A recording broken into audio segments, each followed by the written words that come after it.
今日行程嘅起點咧就係庫爾勒，終點係庫車，中間就係午飯同埋參觀景點。晨早8點半喺酒店出發，坐咗5個鐘頭車，喺庫車先至可以食到午飯。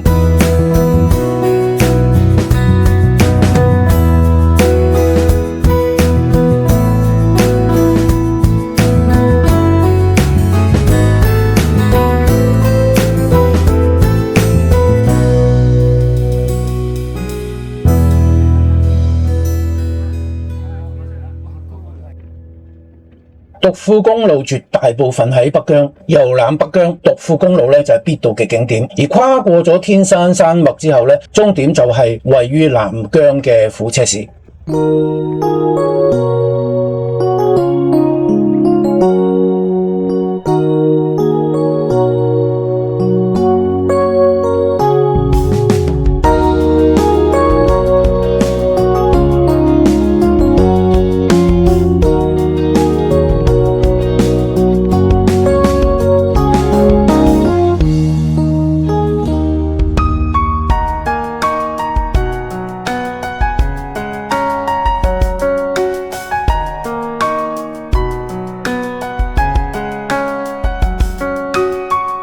食完晏晝飯，咁差唔多要再行多60公里，大概1個多鐘頭，先至到達天山神秘大峽谷。咁全程咧就幾乎沿住獨庫公路行駛嘅，沿途可以睇盡雅丹地貌、丹霞地貌同埋鹽水溝奇觀，簡直係目不暇給。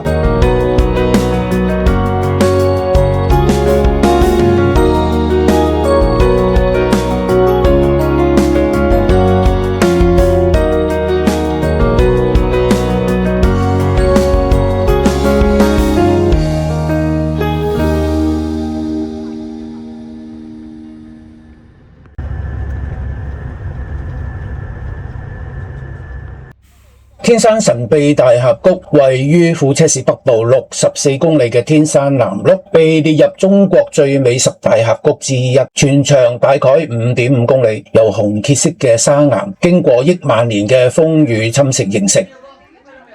入咗景區，兩邊嘅峭壁高聳入雲，巨大嘅山壁同埋紅褐色嘅山體會令到大家覺得好渺小。大自然嘅鬼斧神工喺呢度展現得淋漓盡致。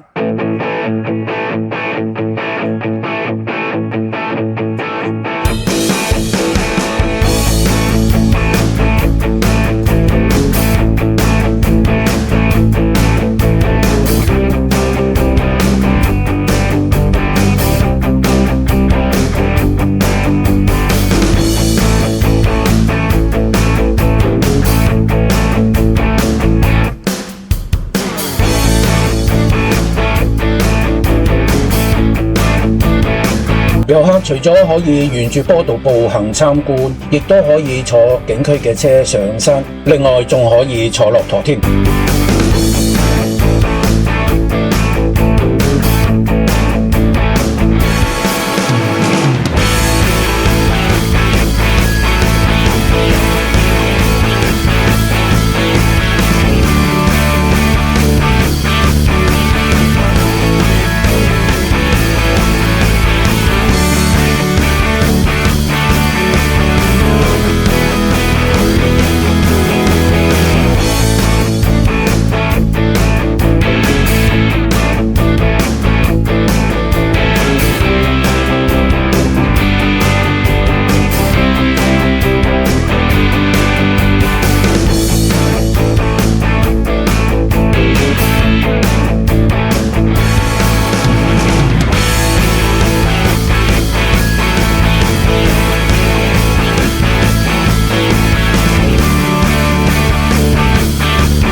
到咗終點站落車就可以慢慢咁參觀唔同嘅景觀，主要包括全天古堡啦、一線天、圓心石、顯靈洞、玉女泉同埋臥駝峰嘅。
其中最令我深刻印象嘅咧就係一線天，岩壁喺兩側幾乎係黐埋一齊，頭頂嘅天空咧就壓縮成為一條光帶，只能夠容納一個人通過。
翻副車大概係夜晚嘅8點左右，咁喺新疆咧都唔會有啲咩夜生活噶啦，跟住就係食飯同埋瞓覺。